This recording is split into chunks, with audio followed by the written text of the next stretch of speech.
berbagai kecamatan, berbagai daerah, tapi dijadikan satu di SMK Negeri 1 Klaten jurusan BPSD.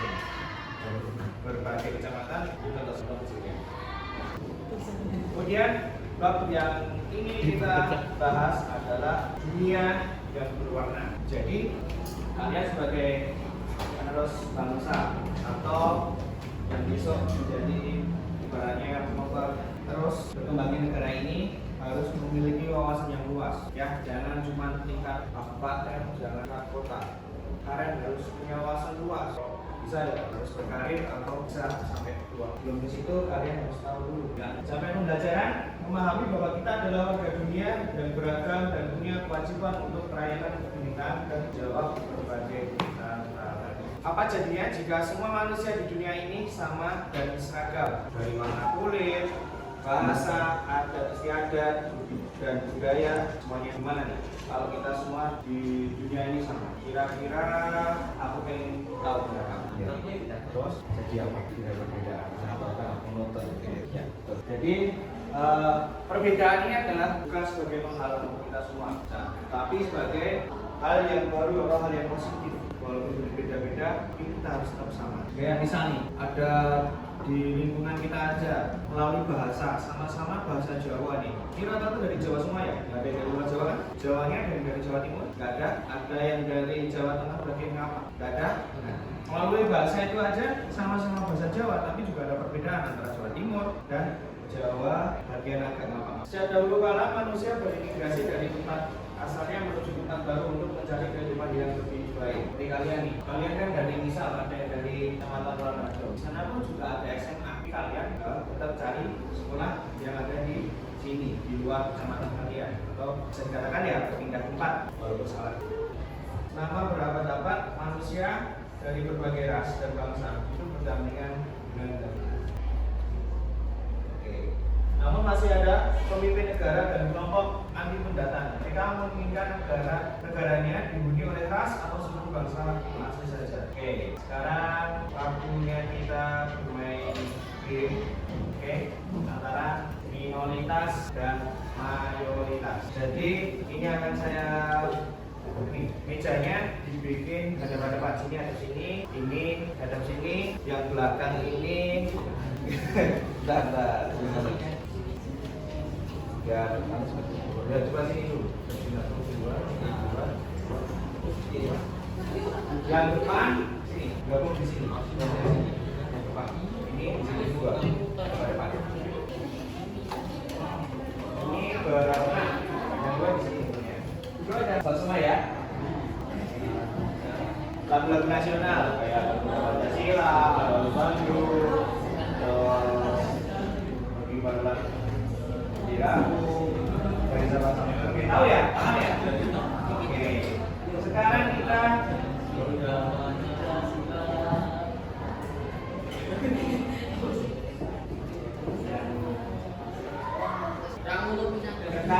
dengerin.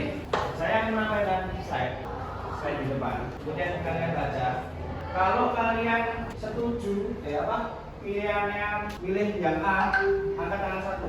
Angkat tangan sambil itu kalau A mengepal, kalau B dibuka. Oke? A mengepal, B dibuka. Tapi jangan diskusi sama temennya. Ini menurut kalian masing-masing. Ya.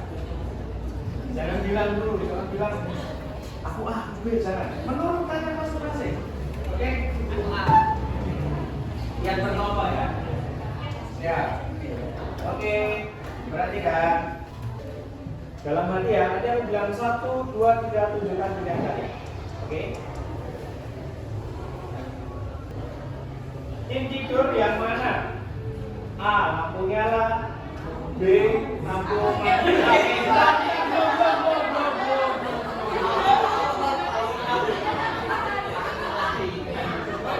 Satu, dua, tiga, empat. Oke, lihat. Di setiap kelompok, coba diperhatikan siapa yang menjadi minoritas. Siapa yang minoritas? Jadi minoritas siapa? Kamu ya?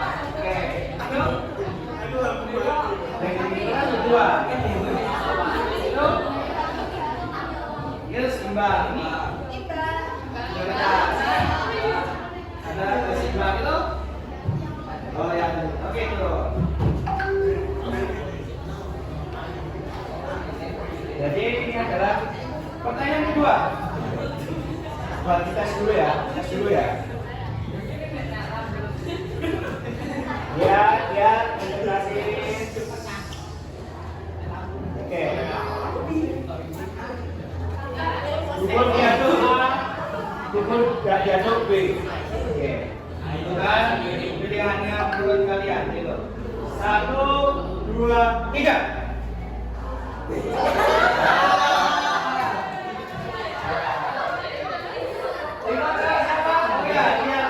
Minoritasnya ya? Ini Mbak.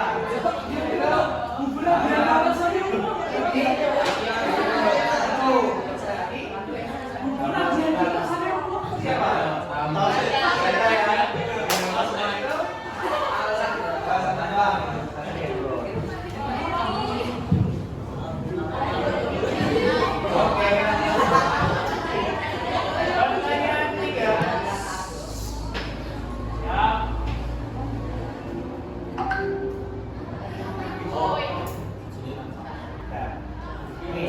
Siapa tahu nggak ini siapa? Ya? Yo, silakan pilih. Kalau yang Roma Irama, buka tangannya, Iwan Bos. Tahu kan dia penyanyi semua? Oke. Ya. 1, 2, 3 tangan piano. Ayo.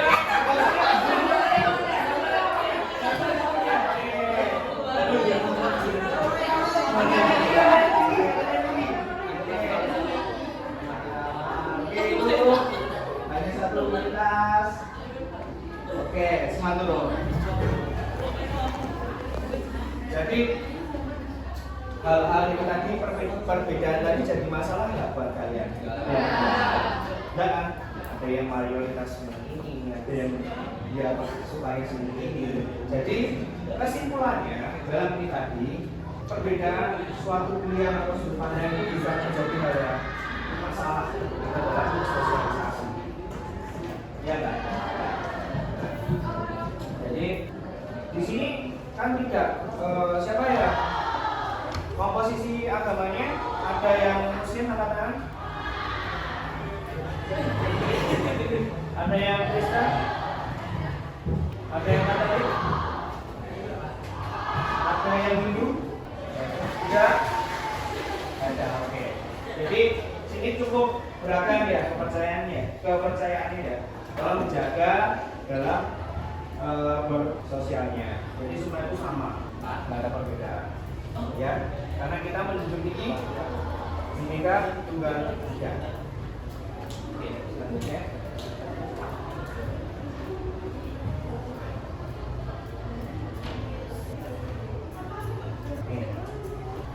Dunia sedang tidak baik-baik saja. Gerakan Indonesia anti-Islam meningkat di India. Diskriminasi berupa serupa juga terjadi di belahan bumi lainnya dengan korban dan pelaku yang beragam. Grafik insiden ekstremisme. Tahu nggak ekstremisme itu apa?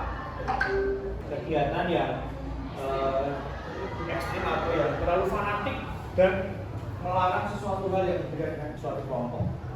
Tuh, dengan menggunakan kekerasan. Seperti bisa dilihat di Jerman. Tahu Nazi nggak? Tahu kan? Nah, itu kan juga di Jerman itu benci militan Nazi. Atau yang ada di ASEAN itu ada jadi ekstremis juga, atau yang pernah dengar tentang Rohingya yang mengusir kaum etnis Rohingya, mengusir dari area Myanmar supaya keluar dari situ.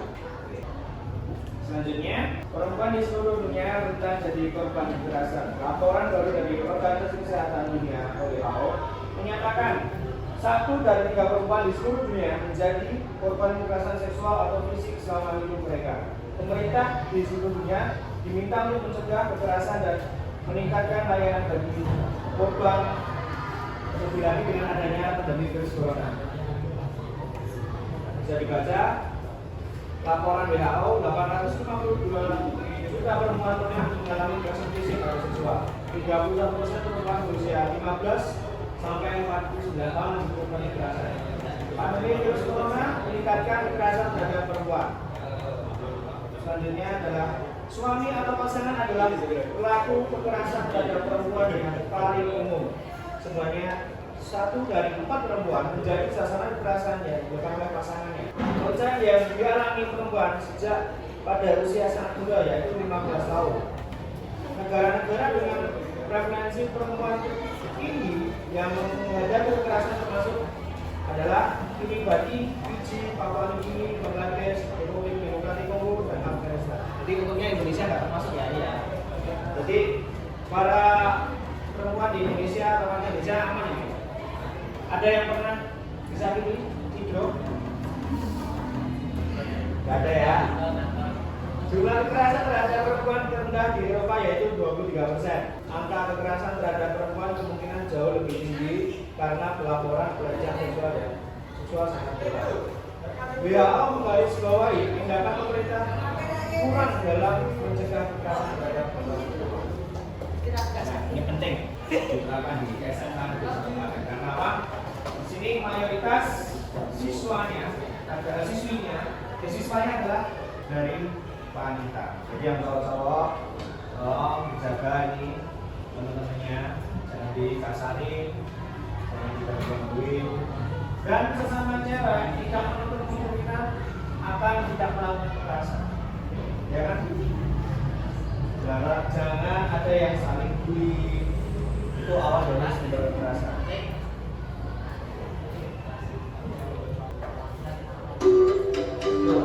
Lihat, ada data. Dengan alat tes DNA kita akan sadar bahwa ternyata di darah kita ada unsur beragam bangsa. Menurut ini, tahu Najwa Shihab? Kira-kira kalau dilihat dari face muka, siapa kita tuh keturunan dari mana? Terus kita tuh keturunannya siapa? Bisa dicek dari DNA. Kita lihat dari aplikasinya kalau nggak salah 64% itu Indonesia, Filipina sama Malai. Lalu 1,8 itu Mesoamerika, itu kayak kalau nggak salah sih kayak Peru, Bolivia, Argentina dan lain-lain itu sama Asia. Tidak asli di bumi, di bumi itu tidak bisa lagi berlaku warga negara, dan dalam konstitusi kita tidak ada satu keharusan seorang warga negara Indonesia itu harus asli Indonesia, tapi setelah penelitian ternyata kita tuh adalah sama-sama campuran dari berbagai ras. Jadinya kita tetap sama. Jadi nggak ada nih orang berikutnya aku Cina nggak enak, ada bodoh.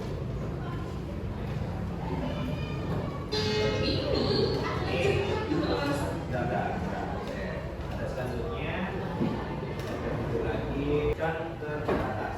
Cenderung memiliki pikiran dan pandangan yang terbatas. Semakin luas pengalaman dan pergaulan, semakin cerdas dia. Seperti cerita Hijau dan Hijau. Coba sekarang bisa kalian. Di komunitas dia ikuti. Satu ya, Hijau tak kemana-mana. Sementara Hijau mendapat kesempatan untuk tukaran mahasiswa ke berbagai negara. Dengan lingkungan yang terbatas, Hijau nggak mudah menemukan pekerjaan yang pas. Sementara Hijau punya network yang luas. Sini kan kita lihat siapa yang merasa dirinya jadi seorang Hijau, tanda tangan. Yang kayak Hijau ada kayak ini. Yang berteman harus sama nih, harus satu frekuensi, harus satu paper yang sama. Ada yang seperti Hijau. Angkat tangan dua, 1, 2, 3, angkat tangan.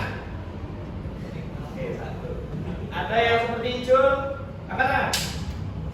Lah, tapi jadi apa? Ada ya.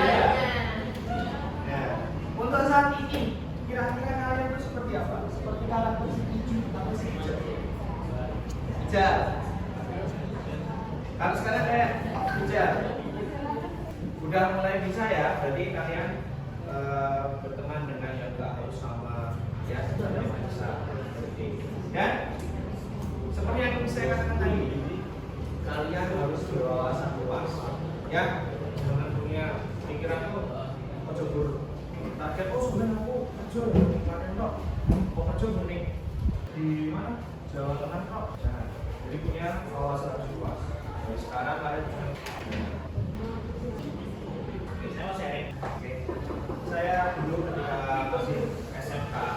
Aku jujur aja seperti kayak karakter si Kuju.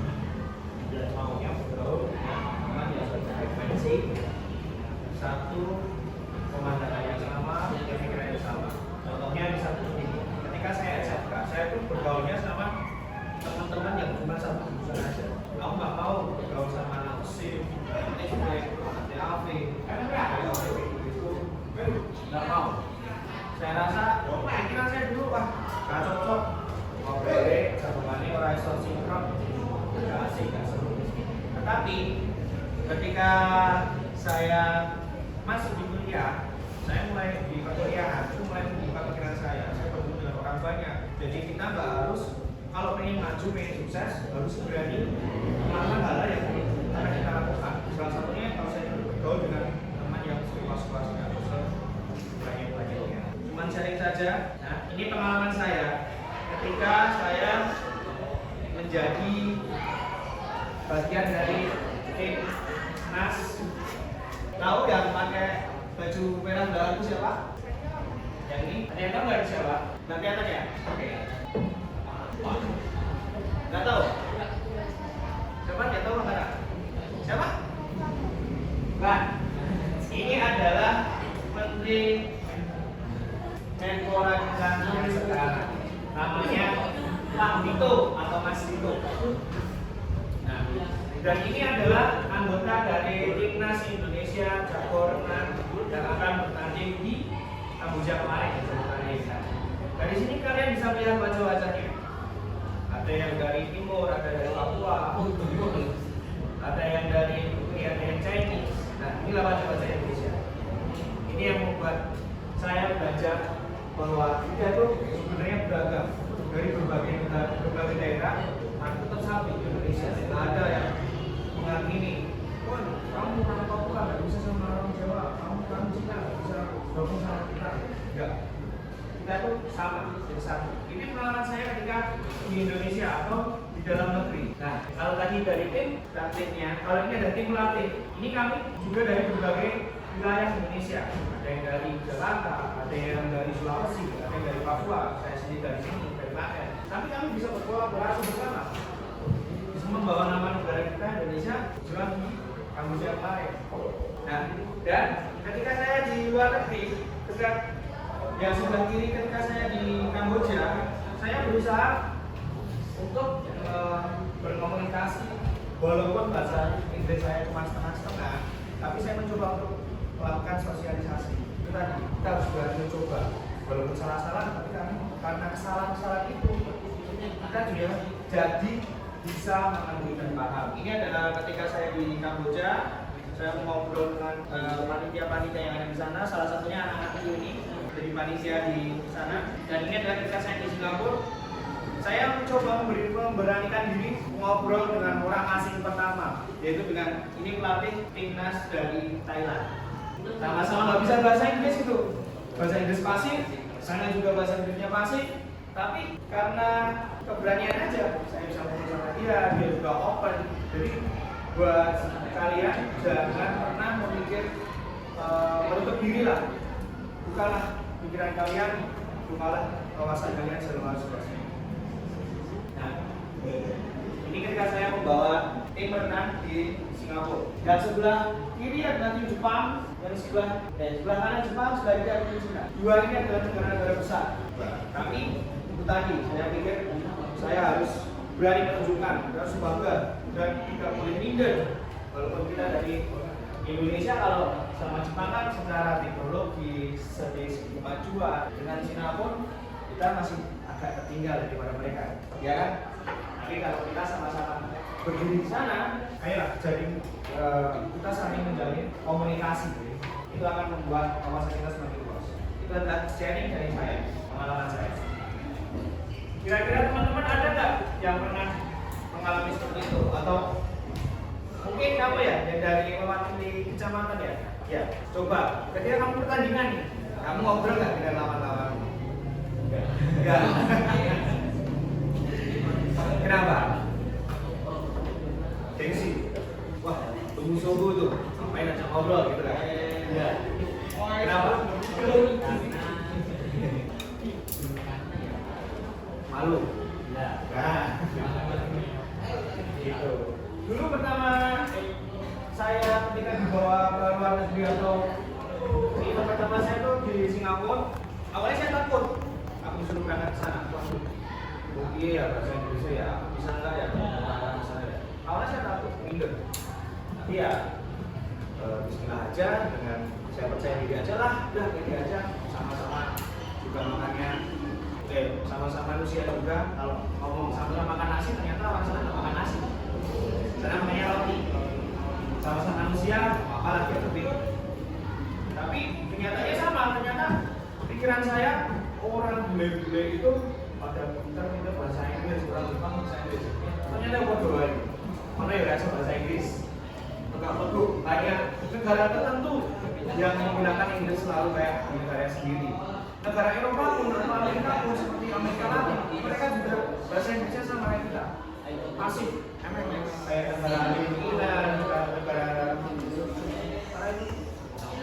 Kolombia, Amerika Latin, dia nggak bisa bahasa Inggris. Dia sama-sama Amerika. Jadi kalian nggak usah takut ya, pilih aja kalau ketemu bule itu jangan kayak gimana ya ini susah aja.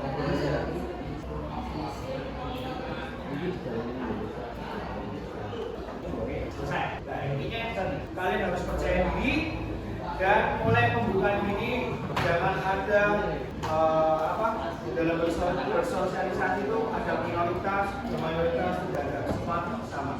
Kita Bhinneka Tunggal Ika itu apa artinya?